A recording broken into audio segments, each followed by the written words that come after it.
dengan sasaran pembaca dari buku cerita yang teman-teman kreasikan, teman-teman buat. Lalu yang ketiga, mudah-mudahan naskah layak terbit dan dicetak oleh Dinas Perpustakaan dan Kearsipan Provinsi Lampung. Ya, tepuk tangannya dong. Saya tidak tahu ini nanti akan ada seleksi atau gimana. Saya belum tahu informasinya. Seleksi ya, tapi semuanya masuk ini. Iya. Kelihatan apa sih? Ya, lanjut. Nah, di sini saya ingin menyampaikan peran dari Bapak Ibu teman-teman selaku penulis. Jadi dari pagi, mulai dari ayah ya, Pak Sori ya, lalu dari dan juga Mbak Fitri sudah memberikan nutrisi terkait dengan konten, terkait dengan materi. Bagaimana untuk menciptakan cerita yang menarik. Sehingga tugas teman-teman adalah menyampaikan cerita yang diserap dari sastra lisan. Karena kan cerita rakyat itu adalah sastra lisan yang akan Bapak Ibu tuangkan dalam bentuk tulisan. Di sini trikinya, ini tantangannya. Ketika cerita yang berkembang di masyarakat dari mulut ke telinga, bukan dari mulut ke mulut ya, Bapak Ibu ya. Dos kalau dari mulut ke telinga, lalu dituangkan dalam bentuk tulisan, itu membutuhkan keterampilan bahasa, penguasaan kalimat, ejaan, pilihan kata yang bisa difungsikan mendaya gunakan alur di dalam menjalin cerita. Lalu bagaimana agar cerita itu bisa dipahami oleh anak pembaca sasaran? Gunakan pilihan kata yang mudah dipahami oleh pembaca sasaran. Dalam hal ini adalah anak. Nah, tugas selanjutnya adalah Bapak Ibu menjaga nilai-nilai budaya. Mengapa saya tuliskan menjaga nilai budaya? Karena sastra lisan tentu itu adalah kekayaan dari masyarakat ataupun pendahulu kita. Lalu yang ketiga, tugas Bapak Ibu adalah menggunakan bahasa Indonesia sesuai dengan sasaran pembaca. Dalam hal ini kita menggunakan instrumen penggunaan bahasa Indonesia yang baik. Disesuaikan dengan konteksnya. Konteksnya adalah buku ini diperuntukkan untuk anak-anak. Lanjut Ibu. Selanjutnya ketiga ini terkait dengan acuan. Nah, ini yang ingin saya sampaikan.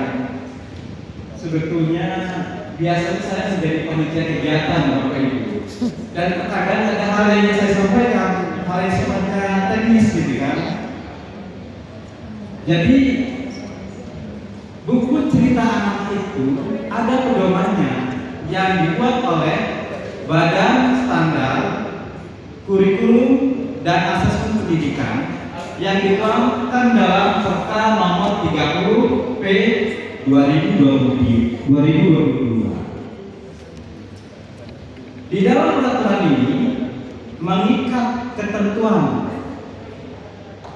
bagaimana cerita anak itu bisa dialirkan, bisa disajikan.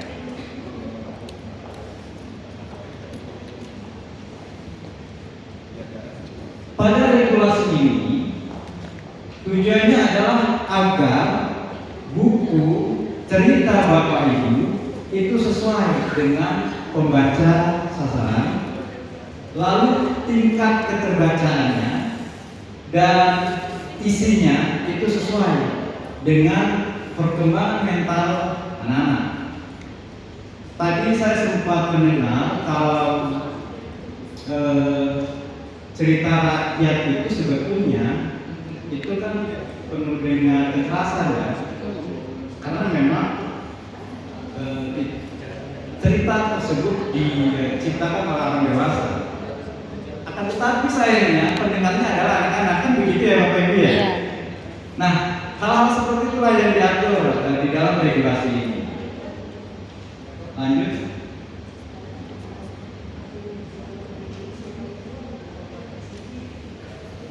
Saya masuk pada jenjang C.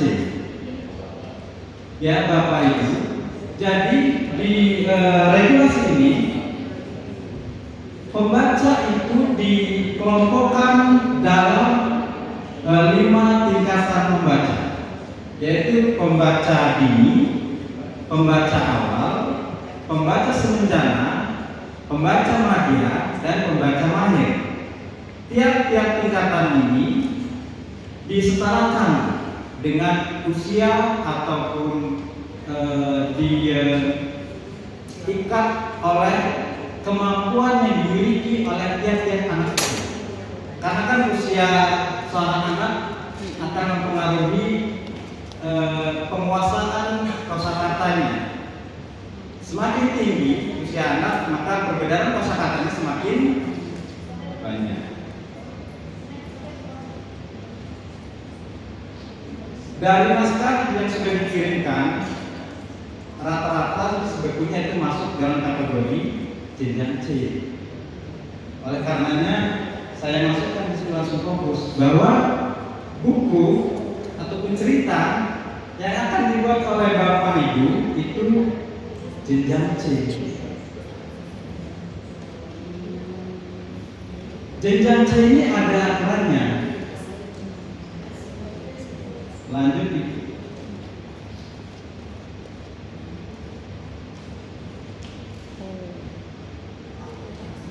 Jadi ada 4 prinsip dasar yang harus diikuti, dan ini mengikat ini. Buku cerita anak jenjang C, setiap halaman itu maksimal 4 paragraf. Berarti banyak lembar kosongnya. Iya, benar, lembar pasti. kosong. Lalu dalam setiap paragraf itu maksimal 5 kalimat. Diatur lagi setiap kalimat maksimal 12 kata. Bisa nggak kita mengaturnya? Ya diusahakan, karena inilah tuntutannya. Jadi jelas ya Bapak Ibu ya, jenjang C ada ketentuan yang kita ikuti. Kira-kira naskah Bapak Ibu dalam 1 halaman itu berapa paragraf? Coba diingat. Dikit.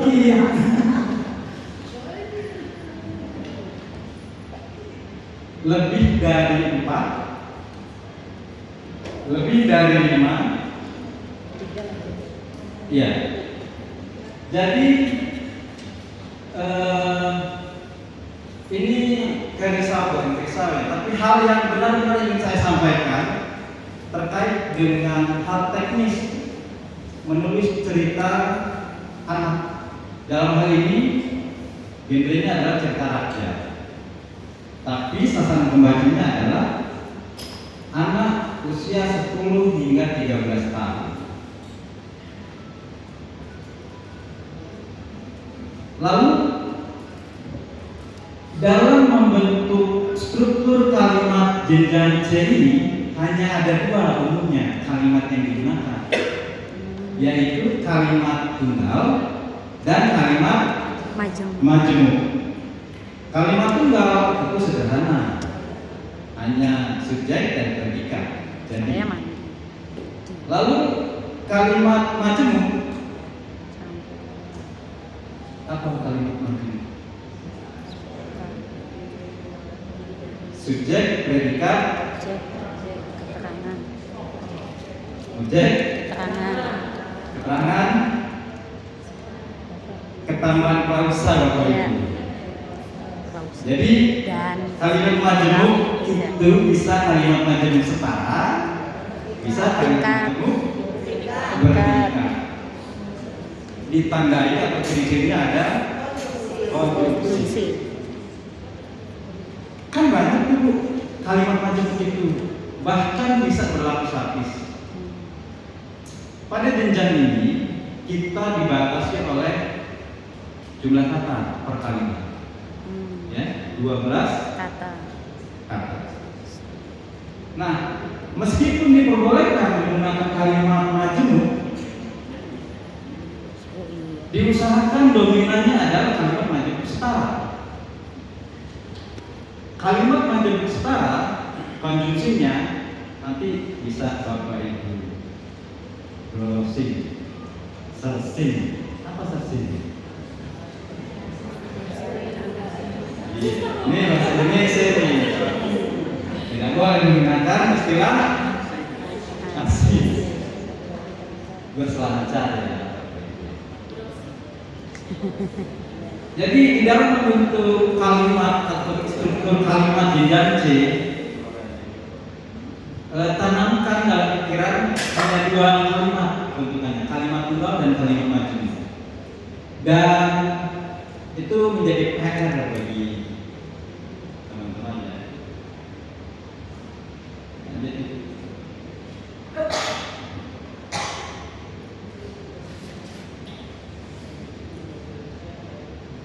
ini saya mencoba untuk melihat status ataupun sebetulnya naskah cerita rakyat dari teman-teman ini seperti apa. Itu Bapak dan Ibu. Yang pertama, struktur cerita mulai kompleks karena memang cerita rakyat. Cerita rakyat itu kecenderungannya karakternya sudah berkembang, konfliknya juga bisa berlapis.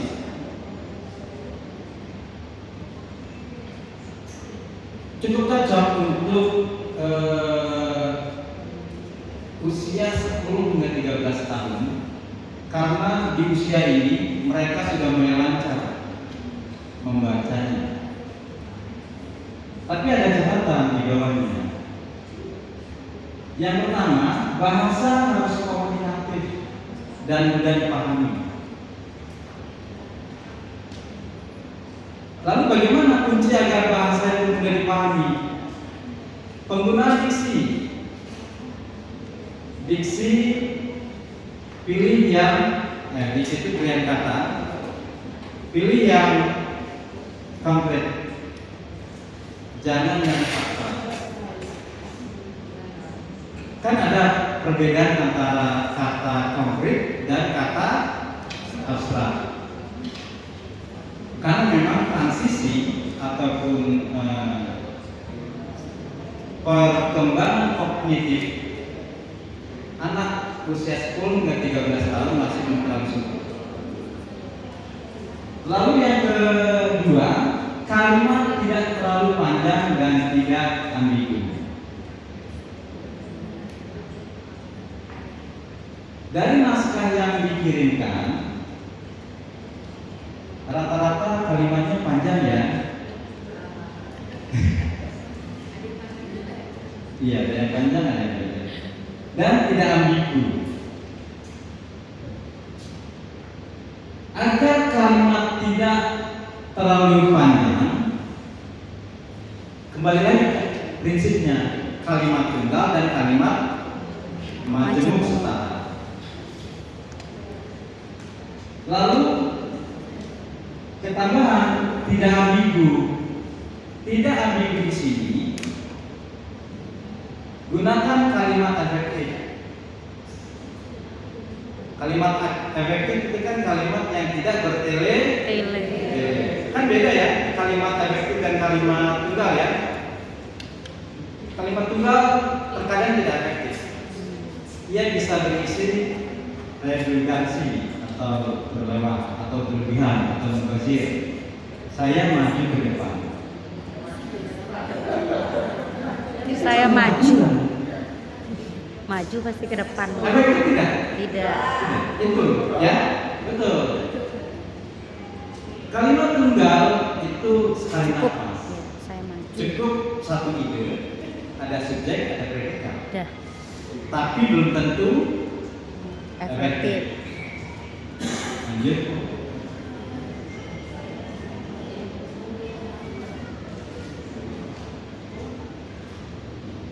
Di sini saya ingin mengingatkan teman-teman prinsip bahasa yang digunakan oleh anak. Karena kan cerita rakyat ya, cerita rakyat ini sebetulnya sangat rumit, banyak konflik, kemudian mulai dari informasinya itu adalah lisan, kita turunkan dalam bentuk tulis. Lalu bagaimana agar ini tetap sesuai dengan anak-anak? Ada 4 prinsip yang harus diperhatikan. Yang pertama sederhana, kedua jelas, ketiga ringkas, dan yang keempat mudah dipahami. Sederhana, tidak menggunakan struktur yang berbelit, bertele-tele. Ciri-cirinya jika kalimat yang bertele-tele itu menggunakan kalimat majemuk bertingkat, kemudian ketambahan sub, klausa, dan karena ini adalah pengalaman pertama dari naskah yang dikirim oleh Bapak itu banyak ditemukan bentukan kalimat seperti itu. Dan itu PR untuk bisa disederhanakan, tidak menghilangkan makna, tetapi hanya mengefektifkan. Kemudian yang kedua jelas, tidak menimbulkan makna ganda.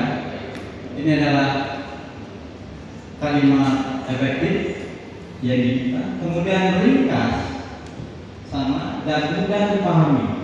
Mudah dipahami itu berkaitan dengan pilihan kata. Pilihan kata ya kita kembalikan kepada pilihan kata denotatif.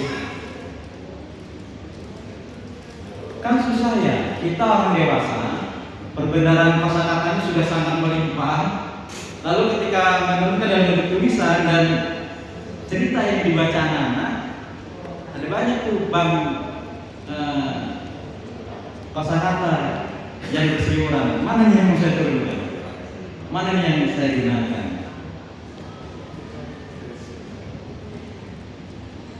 Tentukan saja kata dasar.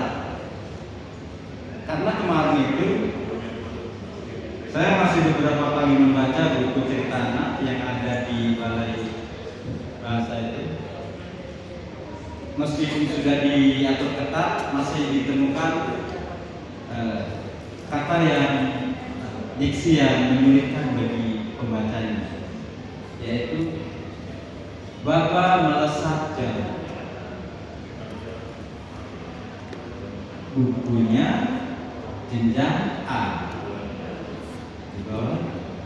Jadi ketika mengucapkan kata melesat, dia kebingungan. Iya, kayak mana? Melesat itu apa? Iya, anak-anak. Kita carikan pada kata yang sederhana. Bisa kita asumsikan melesat itu adalah derivasi turunan, kata turunan. Kata dasarnya adalah bergerak. Jadi baba bergerak cepat, baba bergerak jauh. Lalu timbul pertanyaan, jika kita membuat kalimat sesederhana itu, bukannya itu menjadi membosankan atau terlalu mudah? Sekali lagi Bapak Ibu, buku ini untuk anak-anak, bukan untuk dibaca oleh kita. Jadi kacamata orang dewasa harus kita lepaskan dulu ya. Kita harus berpikir ala anak-anak.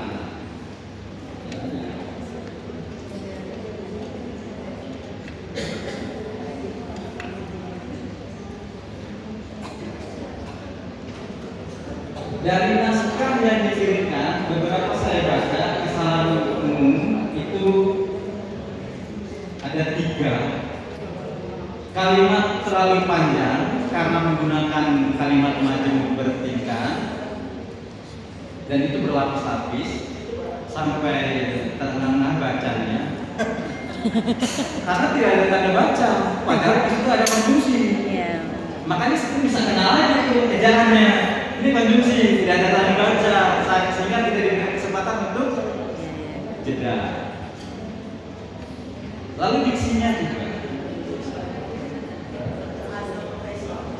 Rata-rata sih tanda baca ya, tapi itu mungkin bisa tingkat kesulitannya cukup rendah ya, karena yang sangat menantang di kalimat terlalu panjang ini, gimana kita menjelaskan?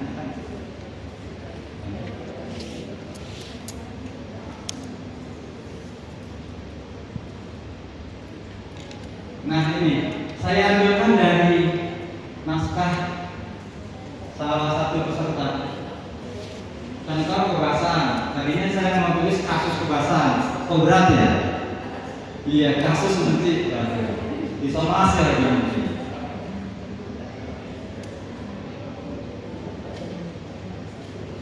Izin ya Bapak Ibu ya. Ada yang mau membaca tidak? Dan sungai Wai Tulang Bawang yang mengalir dengan tenang namun Di tepian sungai Wai Tulang Bawang yang mengalir dengan tenang, namun di balik ketenangannya menyimpan banyak misteri yang tak terungkap. yang kedua. Sekarang saya mau tanya, itu bisa dibaca satu nafas tidak? Ya enggak. Iya, bisa.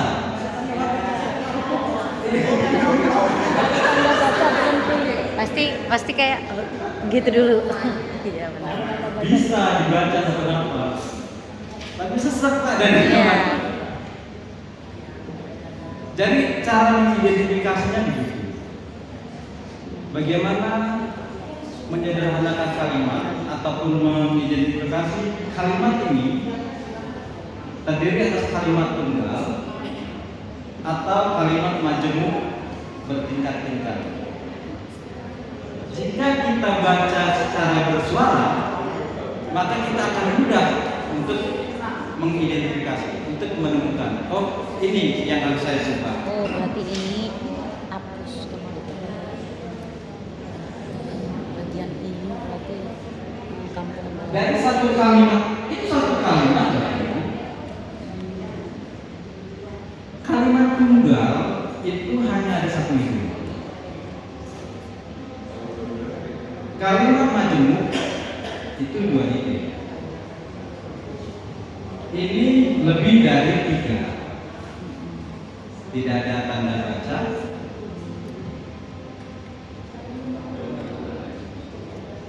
Ciri-cirinya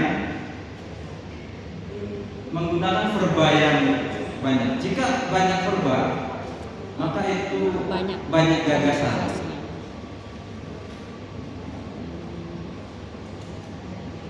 Jadi kata kunci untuk D dan C, verba itu maksimal 3. Pada kalimat tunggal 1, kalimat majemuk ada. Di bawah saya coba untuk memperbaikinya.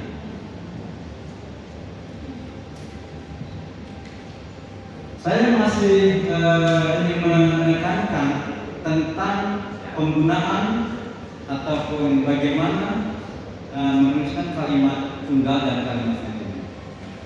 Sebetulnya di situ perbaikan juga ada pada konjungsi. Konjungsi namun, tetapi, dan tapi. Ini kan sama sebetulnya, tapi ada fungsinya masing-masing Bapak Ibu. Jadi saat membuat buku cerita, saya harap bisa dibuka lagi webinya sambil meningkatkan kepakaran. Kan nanti Bapak Ibu memang selain sastrawan adalah linguis. Kan begitu ya Bapak Ibu. Lanjut.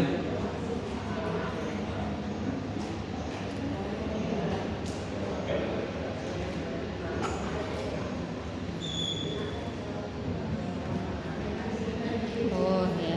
Ada yang mau baca lagi? Iya ya. Ibu.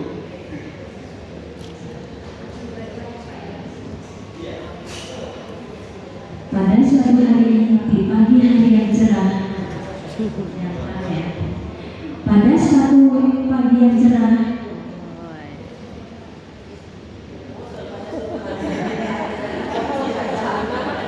Suatu pagi yang cerah, iya ya benar.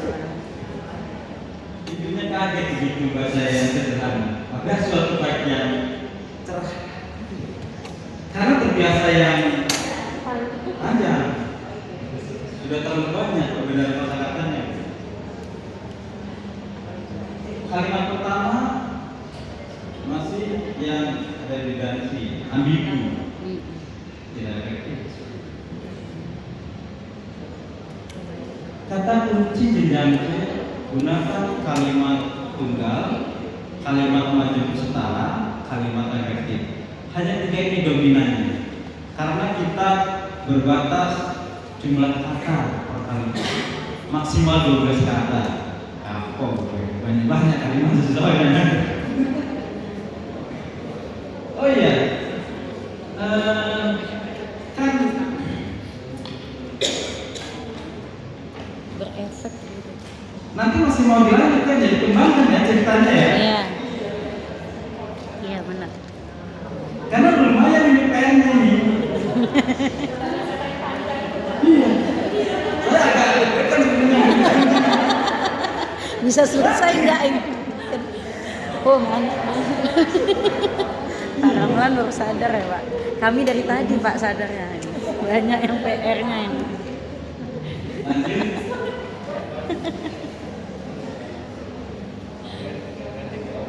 Aduh ya Allah. Oh iya benar. Nah, pada salingnya ini, saya ingin memberikan contoh adanya diksi, ya, penggunaan diksi antara derivasi dan kata dasarnya. Sekali lagi, bentukan kata yang kira-kira itu berpotensi untuk membingungkan pembaca anak-anak. Kalau 10 sampai 13 tahun pas berapa ya?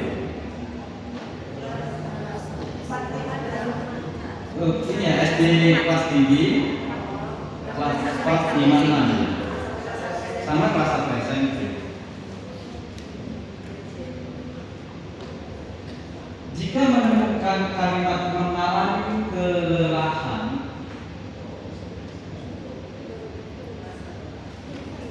akan sulit itu untuk membentuknya menjadi kalimat tunggal. Akan lebih mudah jika itu disederhanakan menjadi kalimat tunggal. Kuncinya di situ. Oh ininya, rujukannya ini. Banyak ini sudah saya pelan sebetulnya. Nggak ada namanya. Karena itu terkait dengan konjungsi, lalu ejaan dan kata baku tidak baku, lalu ada tanda baca sehingga banyak. Kan itu terlalu rumit ya. Sementara PR utamanya adalah struktur kalimat, pembentukan kalimat, menyederhanakan dari paragraf yang sudah tersedia panjang.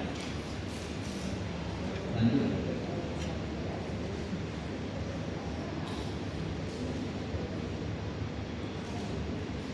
Nah ini naskah yang dimiliki Bapak Ibu ada kekuatan dan kelemahan yang sudah dijabarkan dari pagi. Tadi sudah mungkin beberapa sudah menyampaikan tentang materi, konten, isi cerita yang memang itu menarik. Lalu pesannya dan nilai-nilai budaya yang disampaikan. Karena memang ada perbedaan tipis antara cerita raya dan cerita anak. Jika cerita anak itu bisa bersifat imajinatif yang terlepas dari sejarah. Lalu jika cerita rakyat, kecenderungannya ide gagasannya itu diambil dari kekayaan budaya, dan itu akan melibatkan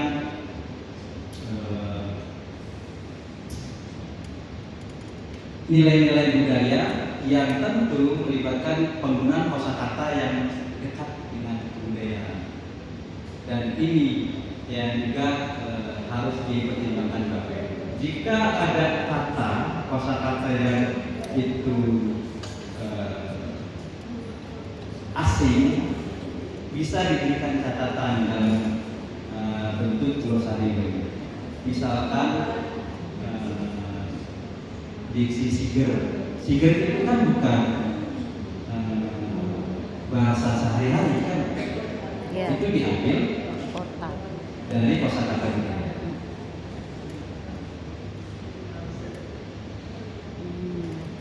Ini terkait dengan kelemahan naskah yang ada. Masih perlu penyempurnaan, utamanya adalah pada format yang harus disesuaikan dengan jenjang C. Dan menurut saya ini yang sangat penting karena regulasinya tergolong baru tahun 2022 baru dikeluarkan, sehingga sosialisasi ataupun penyebaran informasinya masih terbatas. Tetapi saya senang bahwa saya bisa menyampaikan ini karena dengan tersampaikannya ini saya berharap tulisan Bapak Ibu itu memenuhi target ataupun tujuan yang ditentukan oleh pusat perbukuan. Amin ya Rabbal alamin.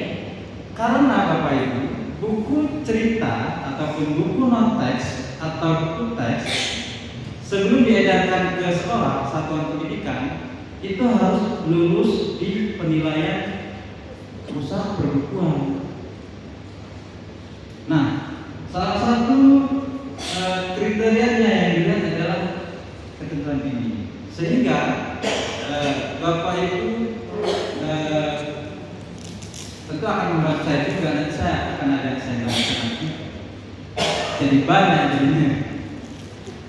Dan mudah-mudahan memang ini bisa berjalan. Kalau tidak salah ada 50 ya Bu, 50 naskah ini yang akan dikumpulkan ini dari para peserta. 60. Lanjut.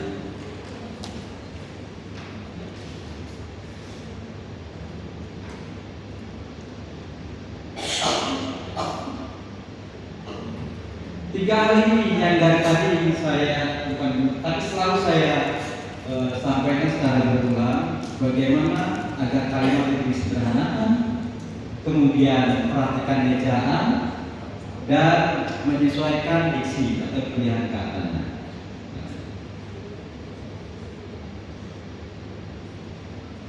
Sekian Bapak dan Ibu, ini sudah menutup sekali lagi. Jadi rupanya bahasa itu menjadi tulang punggung ya, tulang punggung dari ceritanya. Saya pikir bahasa Indonesia itu remeh-temeh, rupanya harus Bapak yang pelajari. Saya senang ini.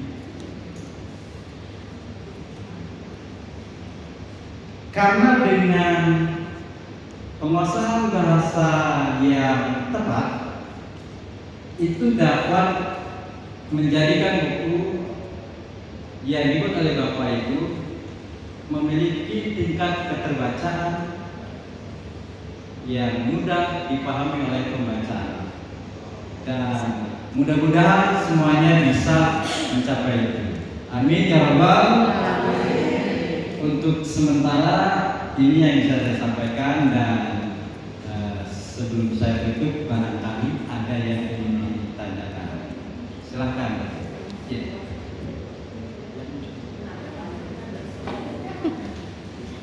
Pak, saya ada PR.